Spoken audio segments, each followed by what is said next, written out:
we're getting toward the end of life now. At least that's how most people look at it, which is kind of interesting because chapter 17 is on late adulthood.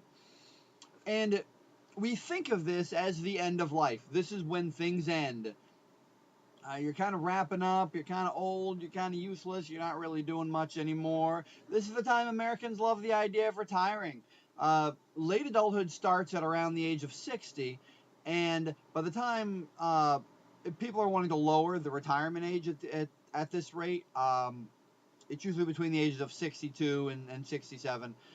So keep in mind, around 62, just when you start to get into late adulthood, this is when people want to retire. They want to get out of the game, um, which is a little daft, quite honestly, to the development of an actual human, because this could very well be the longest developmental stage that you will ever have. I mean, if you actually look at any of the developmental stages, we're we're kind of changing, we're kind of maturing, we're doing a lot of different things. You have a couple of years in the beginning, and then it gets a little longer and a little bit longer.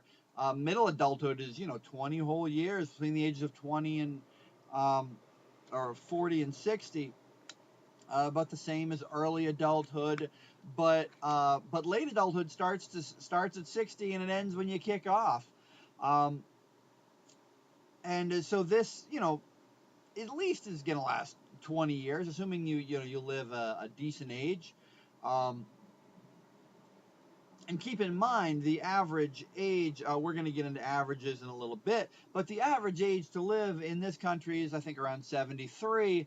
But keep in mind that's an average. That's keeping in mind all infant mortality, that's car accidents when you're 20. The idea of living till you're 80 is not exactly unrealistic. That's kind of what should be expected. So this is at least going to last that long, and very well could be twice as long as that. So we kind of think of these people as used up, although this is, honestly, in a lot of ways, when you're kind of getting your stride, and the idea very, very much breaks our brain, which goes to show how much our brains are previously broken. Um, so we want to keep in mind this is not a time of stagnation. Um, just as an example, I just pulled up a couple of statistics on what people do when they're basically successful. So let's say you take a U.S. senator. These are 2012 statistics. Um, you have not that many U.S. senators out there. 58 of them are over the age of 60. Now, again, over the age of 60, definitely considered late adulthood at this point. Um, 43 of them are below the age of 60. Um, so you have over half the U.S. senators are in this period of our life when we consider you're just kind of graying, dying out, and waiting to die. Uh, and yet, these are the people we are choosing, we are electing. This is our choice of leading the country. Now, keep in mind, if you lower the age range to in their 50s, although there are 43 members of the Senate that are below the age of 60, 30 of them are in their 50s. Um, we only have 13 senators that are in their 40s or 30s. Uh, Essentially, you have 86% of U.S. senators are in their 50s or above. So this is definitely not an age where you're just dying out. Um, so let's take a look at average lifespan. Obviously, we're in the I want to get into both the physical and the cognitive here. Um, so let's look at that average lifespan. A lot of people look at averages. They look at national averages. Maybe they'll look at gender averages. Everybody hears that men don't live as long as women. Certainly, we have more prostate cancer. I can't think of the last time a woman had prostate cancer. Um, so these sound like big problems until you actually think about them. But the fact is, like with any statistics do not apply to an individual. So you actually have to look at your average lifespan, which of course can't be averaged. It's not just gender, it's country. Japan has an average lifespan of 75, while America has an average lifespan of only 69. Um, And so you have to actually break these things down. When you look at all these things, you have to figure out why lifespans are different. Why do men not live as long as women? Why do people in Japan live 8 years longer than they do here? Or I messed up the math a little bit there, but they live a decent amount more than they do here, 6 years. Um, why? Well, think about all the differences there are between, say, Japan and America. What's the obesity rate in Japan? A lot of you are going to be looking into, getting careers in nursing or, some sort of health field. What about how much people smoke in Japan?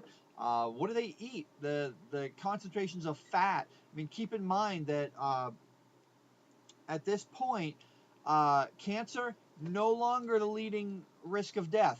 That was in middle adulthood. At this point, it's cardiovascular disease. Your heart gives out.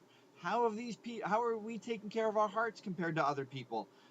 Do they eat well? Do they exercise? And I'm not talking about, do you weight lift and try to be super huge. That's actually shown to be not that good for your heart either. And we're not even talking about whether or not you're obese. Do you exercise? Can you run a mile? Can you do 10 push-ups? We're not talking about going through boot camp here. Can you do 10? Has there been any point in your life when you couldn't even do 10 measly push-ups? Just as a basis, you should be able to do 10 push-ups and 50 sit-ups. If you can't do 25 sit-ups easily, then you're not in good shape. And in America, we have lowered the bar so far where we're like, man, 50 sit-ups, that sounds like a lot. It isn't. It's minimum of what you should be able to do. I'm not saying you're not going to break a sweat afterwards, but it shouldn't be a challenge. Certainly 25, you should be, probably not really even breaking a sweat after 25 sit-ups. I mean, sit-ups are the easy ones. So it matters how you take care of yourself. And honestly, in America, we take lousy care of ourselves. We actually have these attitudes. It's ironic. My brother, he said his whole life, he's like, I never want to live past the age of 30. And when I asked him about all his bad habits, he smoked, he drank, he did drugs, this sort of stuff. He's like, well, you know what? I don't want to live past the age of 30 anyway. It's like, what do I want to do? I want to get old. If you live an extra 40 years on me, those are old people years. I don't want to live those old people years falling apart. Oddly enough, he did live past 30. He lived till 31. And yes, it was completely his lifestyle that killed him. But the fact is, that attitude just kind of shows a lack of personal responsibility that we have in this culture of taking care of ourselves. Because the fact is, if you drink, if you smoke, if you do any of these things you would never subject your children to, you would certainly never recommend that your children do it typically, then you're not dying 20 years early, but you're healthy the whole time. It's not like you're missing those old people years. You're going to have those old people years. You're just going to bring them 20 years earlier. You're missing the good, healthy years. I mean, you take the average obese person in this country, which is closely getting to be the average person in this country. We're at like a 30% obesity rate. They're not enjoying a full range of life. They're never having a time when they can jog a mile. They're never having a time when they're going to comfortably, I'm just going to run up to the sixth floor because I don't feel like waiting for the elevator. And these things sound simple, but when they actually do surveys and do, cross-cultural analyses of quality of life, when you look at people who have lost a significant amount of weight, they had no idea what they were missing. People who stopped smoking, perhaps you know somebody who stopped smoking, ask them 10 years later how they feel. They can actually move around. The quality of life is huge. And honestly, the quality of life we have in this country is pretty piss poor. So other things that lead to dying early, essentially, taking years off of your life.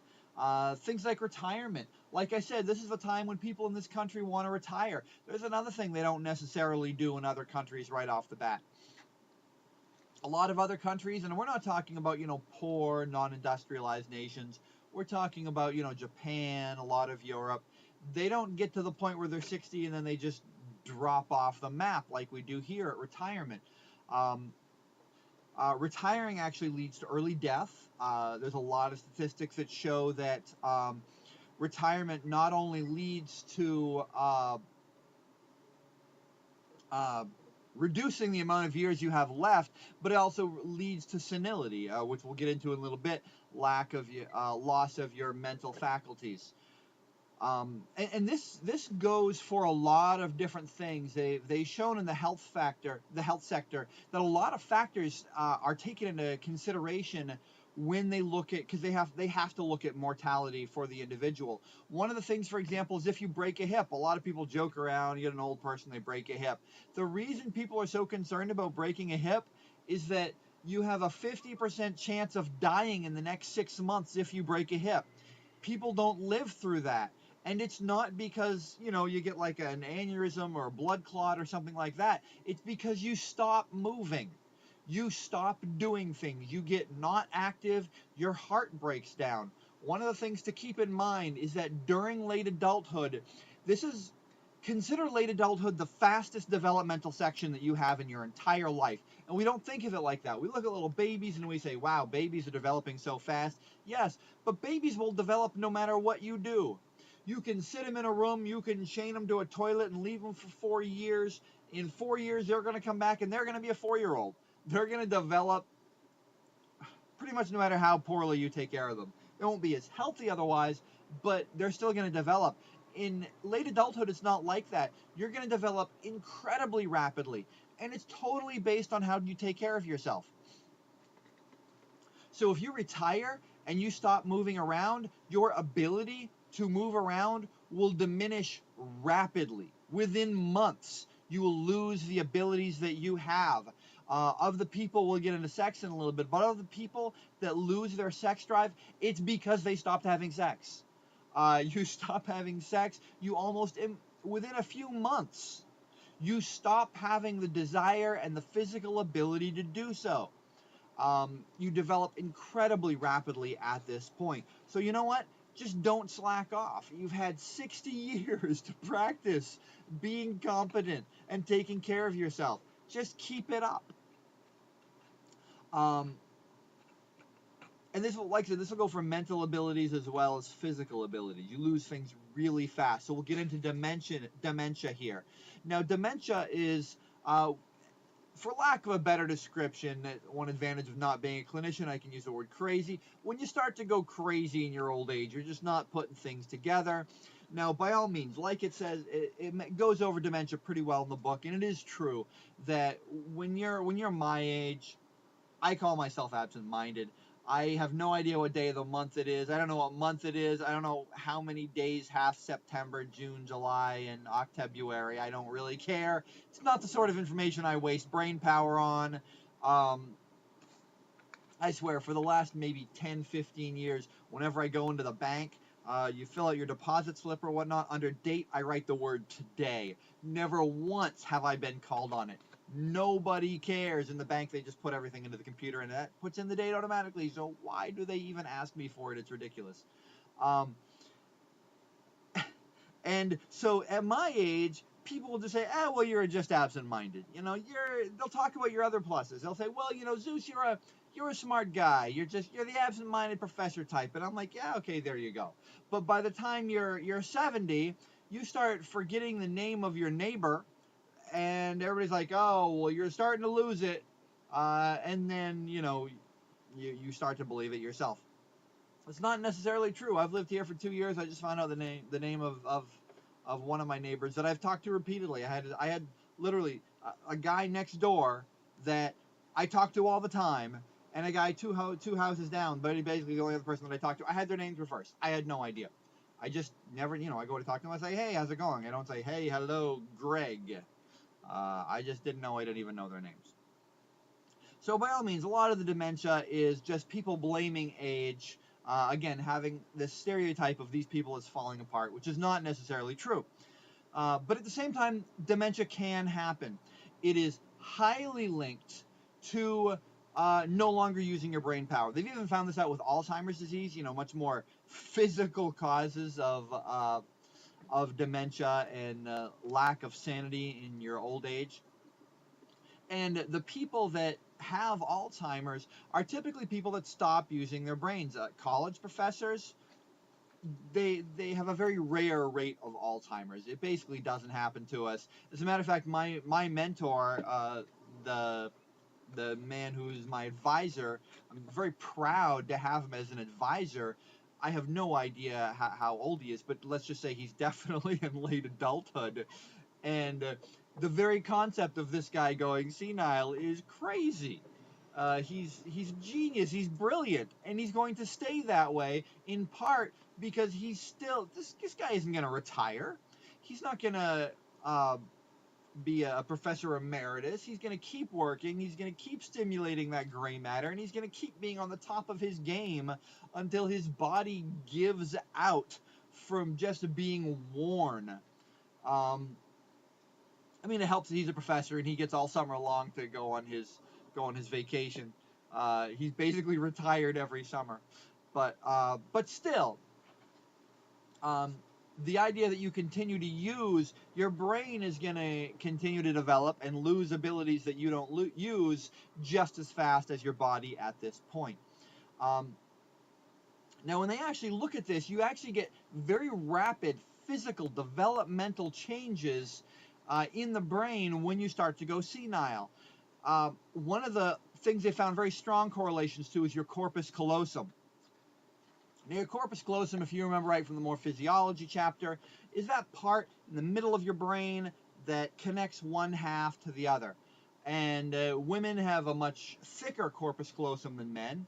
I'm still waiting for those extreme piercers to just pierce the middle of your corpus callosum. You can sever your corpus callosum just fine, and there aren't too many drawbacks of that. But at the same time, you learn to rely on different parts of your brain, and this could be why women have a higher rate of dementia than men, because the corpus callosum does shrink. They're relying on it a little bit more, so this might cause some problems. Now, senses also decrease at this point. But again, one thing to keep in mind is that late adulthood is not the exception at this point. Fine, we know sight goes, that goes kind of gradually after the age of 30. This is not exactly something that happens in your dotage. But taste goes. This is actually one of the things that older people seem to miss the most. A lot of you might have noticed that their parents put salt and pepper on everything, and this is because they can't taste as well as you can, just because they're older. But you can't taste as well as your children can. Babies, they have taste buds in the roof of their mouth, in their cheeks, everywhere. These things die every day, and they don't come back. You've been losing the sense of taste since you were born. And so it starts to get a little bit less at this age. It actually allows you to enjoy more foods in some cases, things that you hated before. Sleep is another change that happens. Sleep becomes irregular. It's not that old people take naps all the time. We actually get the impression that old people sleep all the time. They actually tend to sleep less than younger people, but they're only sleeping for a couple hours a time, and so they're going to have a tendency to take naps. It actually takes almost an animalistic pattern. If you notice, animals, they only nap for a couple hours at a time. Humans have a fairly artificial sleep pattern based on the fact that we're a very social species. So older people take almost a more natural perception and chronology of sleep. Now, sex. Here's another thing that there's a lot of stereotypes on. There's something everybody knows. You don't have sex as much when you're old. It actually drops off by about 10%, not as much as you might think. It's still the cornerstone of most happy marriages. And honestly, if you think about your parents having sex and it grosses you out, grow the hell up. Seriously. You want your parents to have sex. Sex is a cornerstone of any happy marriage. And it doesn't matter who these people are. Um, I want my father to find his partner attractive. It doesn't matter who that partner is. Um, his wife died recently. He got himself another partner, and they're having a great time. I want them to have a healthy sex life. Am I going to personally imagine every little moist detail? No, but I don't do that about anybody else either. So why would I do it with my parents? It's none of my business. The fact of the matter is, you want all old people to have very active, healthy sex lives. If they stop having an active sex life, like with any development, they're going to stop having the capacity to do so, and that can be very crippling, both emotionally and socially. It can hinder the happiness of the marriage. Um, and you want those emotions to keep up, because that's so important in any aspect of your life, but especially here when you are slowing down a bit. Um, and so the last thing I want to go over is the mental abilities. Um, this is where you have a lot of personality traits, and we get the stereotype of older people of being very closed-minded. Well, he's set in his ways, is what you say. Well, of course he feels like that. He's old. But in reality, a lot of older individuals, and I don't mean just a few, I mean most older individuals, actually get a very high level of the personality trait openness. And this is where openness is going to help you a lot, because you're going to be using your brain power a lot more. You're going to be trying to learn, and this is going to keep the capacity to learn. And again, we don't think of it like this. We're like, well, you're 60 years old. What could you possibly do going to college? What's the point in that? You're not going to have a career. Well, first of all, college isn't just about getting a career. It's about learning. And a lot of people, especially when they get to their 60s, realize that they've done tons of things their entire lives. They've seen people, they've met people, they've done things, they've both hurt and pleasured people, and yet the only thing that they actually have that they're walking away with is maybe a few coins in their pocket and the knowledge that they have. So of course they're going to want to have more knowledge. They're going to be more open to new experiences. They're going to want to learn more. Maybe they want to learn just to keep up to date. Interestingly enough, my fiance was saying that her mother, who is about 30 years older than her, when she went to college, was taking chemistry. She said, well, I still have my chemistry book. Maybe you can use that. And she looked at it and she's like, half the periodic table is half the size that it is in the new books. There's actually up-to-date information up there in the last 40 years. And so a lot of older people want to just keep up to date. I mean, the world is a fascinating place. The things we're learning are amazing. And why do old people want to just roll over and be happy with what they knew 40 years ago? It's absolutely ludicrous. And at the same time, they still have a lot they can give. Like I said, senators. These are leaders that we're looking for. Do you want them to just roll over and stop taking in new information? Absolutely not. And it's the same with your parents, your grandparents. You want them to be as wise as possible. I don't get into wisdom too much because honestly, they beat it to death in the book. But by all means, this is a time of living, not a time of waiting to die. So we will get into the next chapter next time.